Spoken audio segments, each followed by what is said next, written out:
akan pemilu 2024 karena putusan dari PN Pusat yang digugat oleh Partai Prima terhadap KPU Pemirsa. Itu yang akan saya bahas di Apa Kabar Indonesia malam hari ini. Di studio TV One, pengamat politik kita Mas Khairul Umam. Mas Umam, selamat malam. Assalamualaikum. Selamat malam, Prof. Dan ini narasumber saya udah lama banget, baru ketemu sekarang, Bang Margarito Kamis di hari Jumat. Iya, Margarito Kamis di hari Jumat tapi ya. Bang Margarito, selamat malam. Iya. Oke, sekarang saya juga akan menyapa Komisioner KPU Mbak Betty Epsilon Idrus. Selamat malam. Selamat malam Mbak Caca, ya, selamat malam Bapak-Bapak semuanya. Sebelum saya ke Mas Umam, Bang Margarito, saya mau ke Mbak Betty terlebih dahulu. Saya nggak tahu apa suasana kebatinan di KPU yang sedang sibuk dengan tahapan pemilunya. Kalau ditanya masyarakat, ibarat disambar geledek dengan putusan ini. Kalau suasana kebatinan KPU ini seperti apa dengan putusan PN Pusat, Mbak?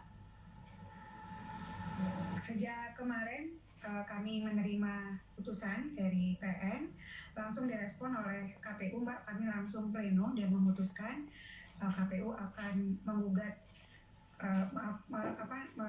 melakukan banding terkait dengan gugatan yang sudah dikeluarkan oleh PN Jakarta Pusat.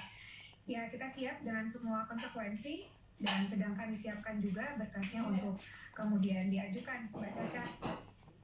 Mbak Betty, kita kan sebenarnya tidak tahu sebenarnya ada problem apa sih antara Partai Prima dengan KPU sehingga seakan-akan putusan dari PN Pusat menghukum KPU untuk menunda tahapan pemilu. Ada masalah apa ini? Ada permasalahan apa dengan Partai Prima?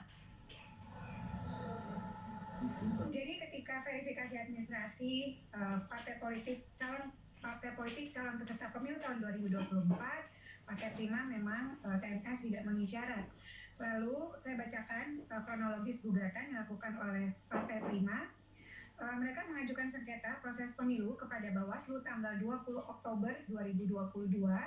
Objek sengketanya adalah berita acara hasil verifikasi administrasi dan permohonan itu ditolak oleh Bawaslu dengan putusan nomor 002 tahun 2022. Lalu kemudian Prima juga mengajukan gugatan ke PT UN di register nomor 425 pada tanggal 30 November 2022. Objek sengketanya juga berita acara hasil verifikasi administrasi. Dan pada intinya Petun mengeluarkan penetapan dismissal pada perkara itu yang menyatakan dia tidak berwenang untuk memutus dan menyelesaikan perkara sebagaimana dimaksud. Lalu kemudian terakhir sebelumnya Prima juga mengajukan upaya hukum dengan gugatan sengketa proses pemilu ke Petun yang kemudian diputuskan juga tidak dapat diterima gugatannya. Tapi kemudian yang keempat, Prima mengajukan upaya hukum perdata dengan nomor register 757 8 Desember 2022. Objek gugatannya dirugikannya Prima oleh tindakan KPU pada proses verifikasi administrasi dengan putusan yang kita ketahui kemarin, Mbak Caca.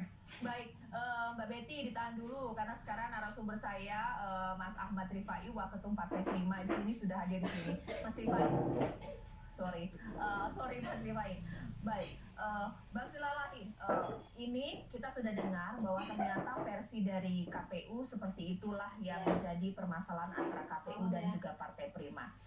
Sebenarnya yang jadi pertanyaan adalah alot sekali ya proses ini harus ditempuh, Bawaslu sudah lewati proses.